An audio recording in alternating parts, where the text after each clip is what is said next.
Hello everyone, this is Ajit here. और मुझे मालूम है कि आप लोग का जेईई मेंस का जो पेपर आ रहा है उससे लेकर के दिमाग में बहुत सारे खलबली होगी, हलचल होगी। बिलीव कीजिए, अगर हलचल ना हो तो परेशानी है। और अगर आप परेशान हैं एग्जाम को लेकर के, एग्जाम के प्रिपरेशन को लेकर के, रिजल्ट के बारे में, तो नो डाउट एक अच्छे स्टूडेंट का एक अच्छा सिंबल है ये। अच्छा लगा, अभी रिसेंट कुछ दिनों में बहुत सारे ऐसे मोटिवेशनल वीडियो से आप रूबरू हुए होंगे जिसमें ये बताया गया होगा कि लास्ट मिनट में क्या करें क्या न करें। सबने अपने अपने अनुभव से कुछ न कुछ बातें आपके सामने रखा है। मैं भी अपने स्टूडेंट के लिए और उन सभी तमाम स्टूडेंट जो जेईई मेंस के एग्जाम में कल से शुरू हो रहा है, उनमें अपेयर होने वाले हैं, उनको ये बताना चाहता हूँ कि मेंस का एग्जाम या जेईई के एग्जाम जिसे लेकर के कैंडिडेट्स की संख्या आजकल बढ़ रही है। 14 लाख प्लस कैंडिडेट हो रहे हैं इस बार। अप्रैल में और भी ज्यादा कैंडिडेट होंगे। रैंकिंग परसेंटाइल क्या होगा, कितने स्कोर को टारगेट किया जाए, इन सब को लेकर के बच्चों के बीच में बहुत सारी परेशानियां होती है। एक बात जो जेन्युइन वे में जानने की जरूरत है वो है कि आपका कंपटीशन शुरू के 2 लाख स्टूडेंट के बीच ही है। बाकी सारे स्टूडेंट जो हैं वो पार्शियली प्रिपेयर्ड है, इसलिए वो परफेक्टली आपको कंपटीशन नहीं देने जा रहे। साइकोलॉजिकली आप अपना बर्डन केवल ये रखें कि आप किस जोन में आ रहे हो। क्या वो टॉप 2 लाख कैंडिडेट जो इस कंपटीशन को में compete करने के इरादे से आए, क्या आप उनमें हैं, या वो रिमेनिंग कैंडिडेट्स में हैं जो केवल एक भीड़ का हिस्सा बनने वाला है। ठीक है।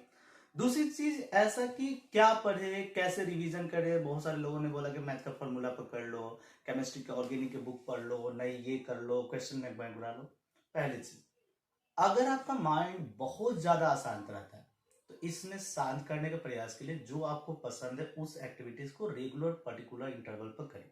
एक्टिविटीज बहुत सारे लोग, कुछ सिंगिंग करते हैं, कुछ फ्रेंड्स के साथ गॉसिप करने का पसंद करते हैं, कभी मेंटर टीचर्स इन लोग से बात करने पर अच्छा लगता है, कुछ फ्रेंड्स से बात करने पर अच्छा लगता है, कुछ सीनियर जो ऑलरेडी जिसे आप एडमायर करते हैं उनसे बात करना अगर आपको अच्छा लगे तो कुछ कुछ इंटरवल पर आप उनसे बात करें।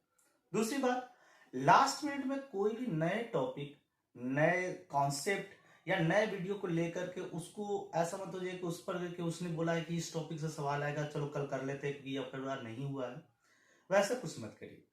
आपने सिलेबस का जो भी पार्ट पढ़ा है, जो अच्छे से पूरा किया है, वो आपके रिजल्ट को सही करने के लिए पर्याप्त है।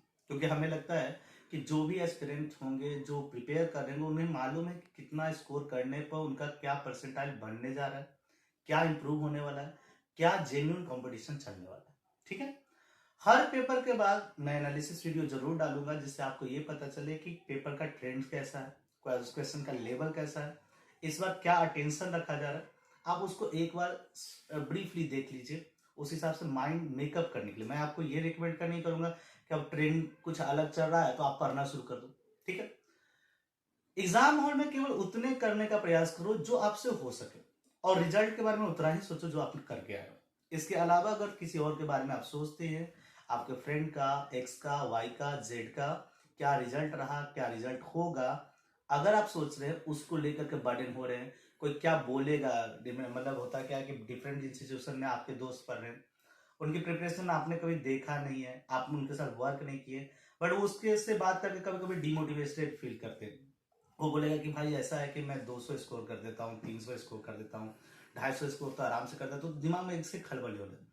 प्रैक्टिकल बातें जेई को लेकर के आए, पिछले जब से एनटीए ने इसे लिया है, ठीक है, इस बार और भी सिलेबस को कट छट किया। इतना रिलैक्स रहे कि अगर आप 100 प्लस स्कोर कर रहे हैं दैट मीन्स कि you are securing around 95 percentile. ठीक है। और अगर आप 95 परसेंटाइल के अराउंड है दैट मीन्स कि you are at doorstep of NITs. ठीक है। इसका मतलब कि अब वहां से आपके एनआईटीज की जर्नी स्टार्ट हो सकती है। अब उसे कैसे एक्सेल करना है, उसको बूस्टअप कैसे करना है। 100 से लेकर के 140 तक के स्कोर रेंज 98 परसेंटाइल, 98.5 परसेंटाइल तक को छुएगी। ठीक है। तो इस माइंड मेकअप के साथ चलिए कि हमारे अगर स्कोर इन केस हम बॉटम लाइन पर भी रहते हैं तो हम सिक्योर करने वाले। अब ब्रांच को अपग्रेड करना, परसेंटाइल को अपग्रेड करना, कौन से एरिया पर मार्किंग एरिया है, कौन से सब्जेक्ट पर, कौन से टॉपिक पर ऑलरेडी आपने साल भर, 2 साल या 3 साल या 4 साल तक आपने वर्क किया है, उसके अकॉर्डिंग ही एग्जीक्यूट कीजिए। लास्ट मिनट में किसी भी नए प्लान को अडॉप्ट ना करें, ठीक है। और कुछ बच्चों के साथ ऐसा हो जाता है कि जैसे अभी किसी का एग्जाम 4 दिन बाद होगा, किसी का 5 दिन बाद होगा, अभी से वो बिल्कुल ही सोना बंद कर देंगे। विश्वास करो, ये अच्छी चीज है कि आप एकेडमी को लेकर के, प्रिपरेशन को लेकर के ज्यादा अटेंटिव है, लेकिन एटलीस्ट लास्ट 4 to 5 डेज यहाँ पर आपको हेल्दी फूड चाहिए, अच्छे से सोना चाहिए, वाटर कंजम्पशन बढ़िया हो, क्योंकि बहुत सारे बच्चों में ये सीकनेस आ जाती है लास्ट मिनट पे एग्जाम आने से पहले। वो पैनिक इसीलिए करते हैं क्योंकि उन्होंने 3-4 दिनों से अच्छा डाइट प्लान नहीं किया होता, ठीक है। तो आपको अगर पसंद हो, खाने का मूड हो या ना हो, मेरी पर्सनल सलाह, एक सही टाइम पर खाना पूरा खाएं, अच्छे से सोए। अब ऐसा नहीं कि कुंभकर्ण वाला सोने के लिए चले जाएं, बट अच्छे से सोइए, अच्छे से पढ़िए, प्रिपरेशन बस उन्हीं जोन को कीजिए जो आपका स्ट्रॉन्ग है। एट लास्ट एक बात बोलेंगे कि आपके एग्जाम में धोखा देने वाले पार्ट्स कौन से होंगे।